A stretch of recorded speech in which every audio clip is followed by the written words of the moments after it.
what's up everybody? Welcome to BCM. This is Michael. It's been a while, but I'm back. Remember to like, share, and subscribe. Stick around to the end to see what the experts have to say. I'll put a timestamp below, but first, I'll break down what I think.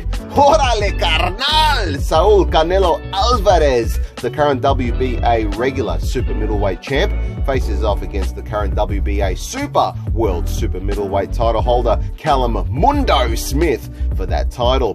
Smith will be looking to defend his title for the fourth time after successfully defending it 3 times prior against the likes of George Groves, Hassan N'Jikam, and most recently John the Gorilla Ryder.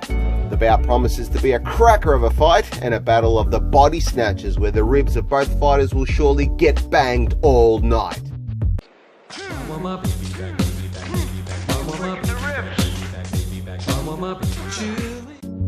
For Canelo, this will be his second trip to super middleweight, where he has been successful thus far after beating Rocky Fielding in his first outing at 168 pounds.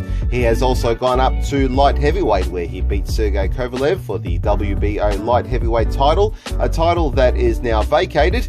And what was, it was a tailor-made fight for Canelo, who is a torso assassin. And if Kovalev has an Achilles heel, it's his susceptibility to body shots. In the Kovalev fight, Canelo was able to get on the inside and hunt both the head and body, and it was a great example of his ability to do this against bigger, taller, and stronger or hard-hitting fighters.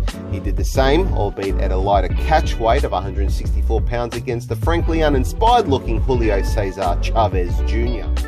Canelo, who was still a free agent as I understand it after being released from Golden Boy Promotions, will have his first fight since 2019, and the hard-hitting Mexican will look to expand on his winning record. Currently, he has 53 wins with 36 by way of knockout, 1 loss and 2 draws to his name. He is a come-forward fighter who relentlessly stalks his opponent. He has exceptional counter-punching and moves his head and body well, incorporating some of that Castellano bobbing and weaving that Mike Tyson exemplified so well.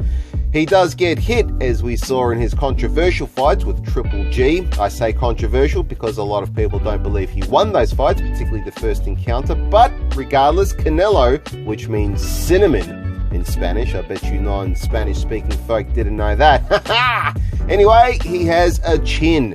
He does catch shots on the gloves well and moves well defensively, but his defense is not exactly impenetrable, and it will depend on how well Callum Smith can exploit that. Smith is the taller fighter and carries a much bigger frame with a lot of power. Like his counterpart, Callum Smith is also into that corporal punishment and strikes the body with wicked precision and power shots. His gloves sing bish bash bosh all night, and if you don't remove yourself from the situation or are unable to keep out of striking range, you will crumble into a heap on the canvas, as so many of his opponents have before. Smith's record stands at 27-0 with 19 by way of knockout. Although it is fair to say that his resume is not as impressive as that of Canelo's, Smith does dispatch his opposition with technical and clinical ruthlessness. He selects his shots intelligently and creates openings in his rival's defense, where he delivers powerful blows with pinpoint accuracy, mixing it up to the head and body.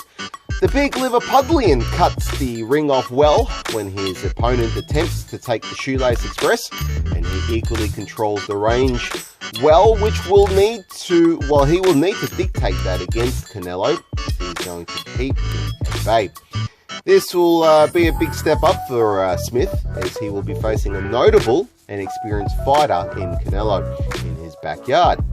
He will have to show versatility and aggression coming forward, as American judges, as I have often heard it said, score on effective aggression, amongst other things, should the fight go to the scorecards. Of course, judging is subjective, and we don't know what a judge is looking for, but it's just one of those boxing discussion points that surfaces when scorecards involve American judges. I can't really comment on whether that's true because, again, judging is subjective, and it seems like it's a bit of a generalization.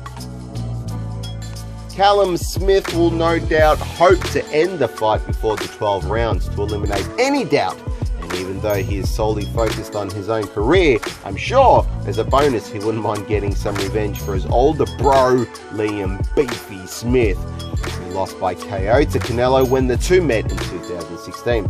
Unfortunately, I don't believe this will happen, and I can see the fight going to the scorecards, only I don't think we will have a winner on the night.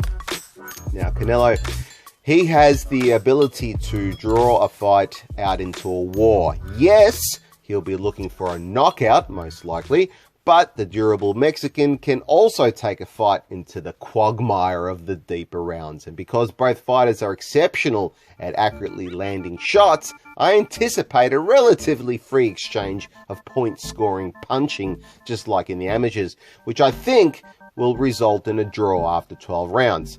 I think this fight will be one of those, I can see it going either way type deals.